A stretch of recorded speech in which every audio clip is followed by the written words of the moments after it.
Hey y'all, my name is Priscilla and welcome back to my channel Bookie Charm. For today's video, I'm going to be recommending you Latinx books to read for the Latinxathon.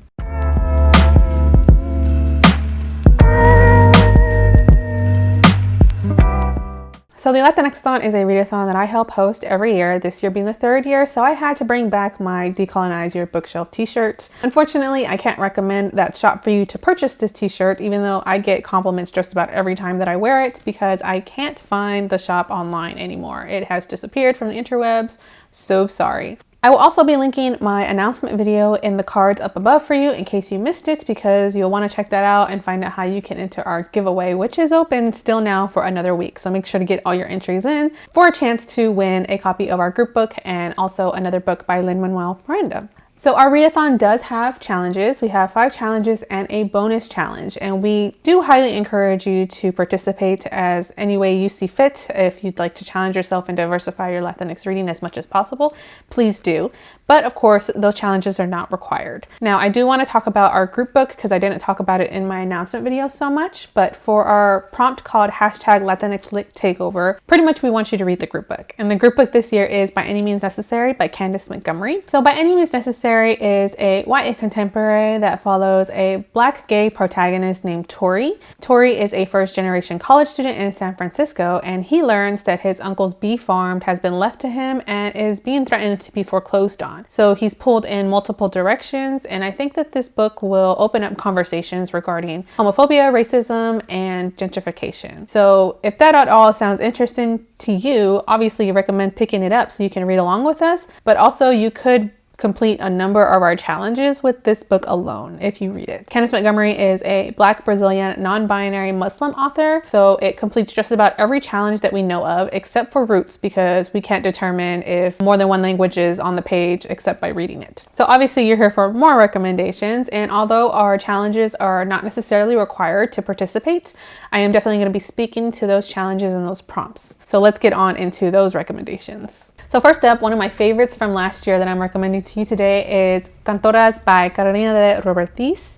This is a own voices queer Latinx historical fiction that follows a group of queer women living in Uruguay, and also Robertis is Uruguayan. And this is just a really fierce and quiet lifelong saga that follows 5 queer women under the Uruguayan dictatorship. And Jacqueline Woodson called this a lullaby to revolution, and I couldn't possibly put in words a better description for this book. I really loved getting to know all 5 of these characters. I really loved seeing queer women supporting each other and them fighting and resisting against a patriarchal, homophobic society and family and friends, and how they could only find solace in each other and how they built up each other and supported each other throughout their entire lives. I loved that Cantoras is kind of used as a term of women loving other women who sing, and its many other connotations and meanings. It's just a really wonderful, wonderful book, and highly recommend that you pick it up. I should also mention I will be leaving content warnings for all the books that I recommend today in the description box below, so make sure you check that out, because I am most definitely not going to mention all of them here. Then I have Acting on Impulse by Mil Sosa. This is a contemporary romance from a Brazilian and Puerto Rican author. This book also follows an Afro-Puerto Rican heroine, so its own voices for that representation, and I really enjoyed this when I read this at the start of the pandemic. It was the perfect thing I needed at just the right time. And I would most describe this as a low stress but super satisfying contemporary romance. So this is a story that follows our heroine, Tori, who is a very successful personal trainer looking to start her own business, and Carter, who is an up-and-coming but pretty successful actor. They both meet very unconventionally on a plane on a trip, both having solo trips going to Aruba. It's a really fun time, super casual, until of course conflict arises and they both head home, and Carter actually seeks her out to train him because he's recently lost a lot of weight for a role and he needs to gain it all back for another role. So there's a lot to love about this romance. I really loved that just about everyone in this book is super confident, super competent in what they do, and just kicking ass and not afraid to communicate. Like, I know it's the little things sometimes, but I just really like that any conflict that arose in this book Tori immediately called Carter out several times when he said something stupid, and it was always resolved within a page or two. So sometimes it's those little things that I really appreciated, as well as her family's restaurant is successful, because I feel like that's always like a minor thing in romances where the family restaurant is always in danger. They're not here. So I just really appreciated all those little things, and I really loved how they communicate with each other and resolve their issues, and how they're all really striving and ambitious and not going to put their careers aside for one another either. This was the first book that I met from Mia Sosa, and I'm definitely going to be reading into her backlist and all the other books that she's going to be writing. So I think that this is a great place to start if you're interested in Mia Sosa or Latinx contemporary romance. Then I want to recommend you some poetry, because it wouldn't be a recommendations video for me if I didn't do that. But first we have Sanasana by Ariana Brown. This is a book that I recently reviewed on my channel, so this might be a little bit of regurgitatedness, but it's bearing repeating, because this is an amazing chapbook, a debut poetry collection from a Black Mexican author. Ariana Brown is also queer, so this works for a number of prompts as well. And this is a book about Black girlhood, about girls that are Mexican, about girls that are Black, about girls that are seeking joy. And like the title kind of hints, this is a book about healing and a journey towards healing. I really love this book. I think that Ariana Brown is a voice to definitely look out for. She's been performing poetry for 10 years, so she's definitely a veteran, and it definitely shows with her debut. There's poems in here about colonization, about racism, about the struggles with only knowing one side of your history, one side of your family and its history, and how the other is not really given to you, and you have to kind of seek it out and learn it on your own terms and in your own time. And all that really spoke to me, and I just love it so much, and I highly recommend you read Sanasana. Another poetry collection I want to recommend to you today is called Peace Meridian, and this is by Vanessa Angelica Villarreal. So this book, I'm going to struggle with words here, because this book broke me and it spoke to me, and it like almost personally attacked me with the beauty and the directness and the themes that are presented in this just really stunning poetry collection. This is another debut collection by a Mexican author, and I'm especially recommending this for the Roots Challenge because I loved how language was used in this book, and it's in both English and Spanish, and I would say even Spanglish, and the italics that are used in here are used for emphasis in both languages, and all the languages here, the way that it should be.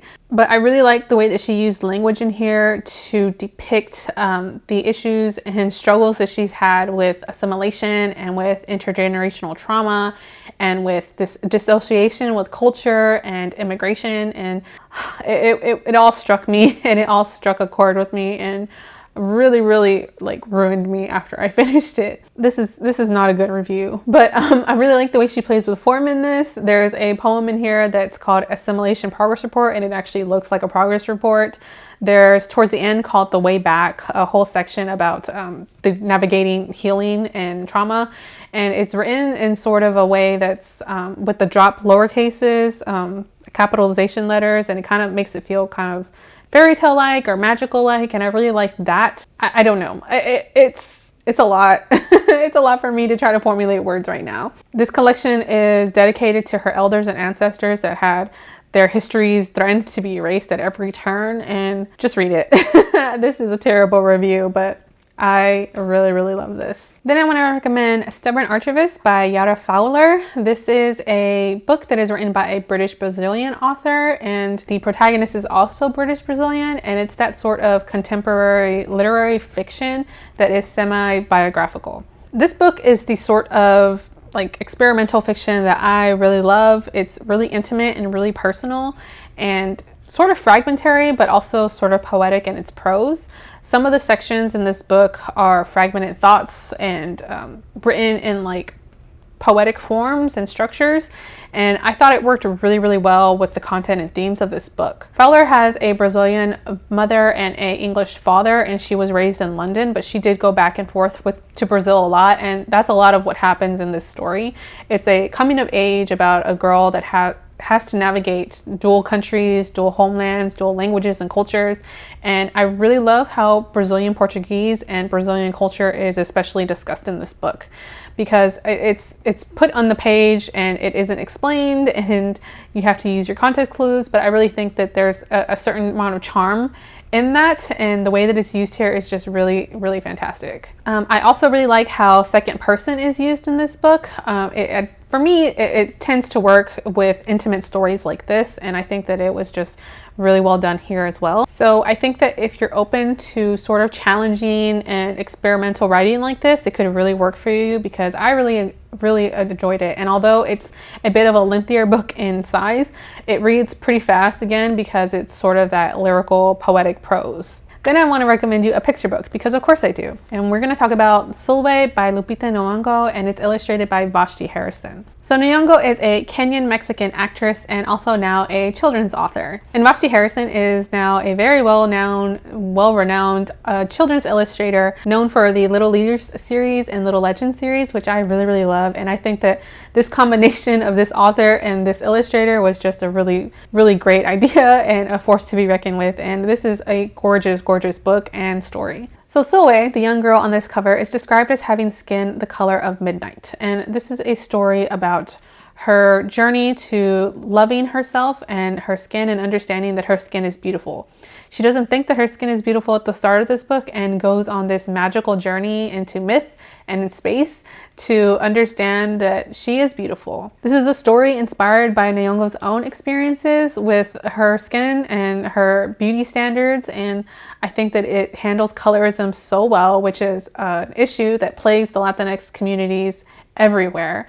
And I think that it's really beautifully illustrated as well. I already mentioned that, but it bears repeating, because the illustration, I still think about some of the illustrations of this book. And this is one of my absolute favorite picture books. And I think that if you need like a shorter book, or if you just want to engage in some children's literature, you have little ones in your life, this could be a great addition to your Latinxathon TBR. Then we have another book that I read for last year's Latinx Heritage Month with Blanca Iroha by Anna Marie McLemore. This is a YA magical realism story featuring a queer romance, and McLemore is a non-binary Mexican American author. And McLemore writes really beautiful queer fairy tales about a lot of trans main characters and non-binary main characters, but also steeped in Mexican American and Latinx culture. So on the surface, Blanca Iroha is a fairy tale retelling of Rose Red, Swan Lake, and Snow White. And the titular characters are sisters. So this is a book about family and sibling relationships, but it's also layered with a lot of other complex issues like colorism and gender identity. So at the heart of the story is, of course, that sisterly relationship, all of the ups and downs of that relationship, and how they grow to love each other and love themselves despite being pitted against each other, and being jealous of one another, and having other nasty thoughts put on them because of this curse, they're complicated because of this curse. It's a really beautifully written story, again, because it's that magical realism that is so unique to McLemore's style. It also has a very cozy feeling to it. If you're looking to transition into fall, it's got some of the most beautiful descriptions and atmosphere describing a transition from fall to winter. So really, really recommend this book, especially for that. And if you're into fairy tales or retellings or just really beautiful writing, Blanca Iroha is for you. The last book that I want to recommend today is My Life as an Ice Cream Sandwich by Edie Saboy. This is a middle grade, contemporary sort of sci-fi story, with sci-fi elements at least, by a Haitian author. So Ebony Grace Northfleet is a 12-year-old that has recently moved to Harlem to live with her father over the summer in 1984. But she struggles in this story because she doesn't always fit in. She grew up loving Star Trek and reading comic books and going on these imaginary adventures with her uncle, who was one of the first Black engineers to work at NASA. So she has this very imaginative, whimsical way of looking at the world. And the writing style in this definitely reflects that. It's one of the most whimsical stories that I've ever read, that I've definitely ever read for Latinxathon, because I read this last year. However, I really loved how playful the narration was in this style. I really loved how Ebony is sort of a neurodivergent character and how that is shown in this book. I won't speak to that representation, especially because that isn't my own, but I like the way that it was written in the narration, at least. So if you're into contemporary middle grades, or maybe some books with some sci-fi elements, I think that this book would be really great. It's definitely one of the most memorable books that I've read for this event. Okay, and those are all the books that I have to recommend for this year's Latinxathon. Did you see anything that you might want to pick up now? I hope that you did. If not, I will definitely be linking a playlist to all of the Latinxathon recommendations videos that we've compiled over the past few years. The great thing about having readathons that have very similar, almost identical prompts every year is that now we have 3 years of recommendations videos. So a reminder that our giveaway is still open and is open for another week until September 1st. So make sure that you check that out and see how you can enter and get all your entries in before it's too late. We have a strict deadline of September 1st because we're trying to make sure that you have the opportunity to have the book in time for the readathon starting on September 15th.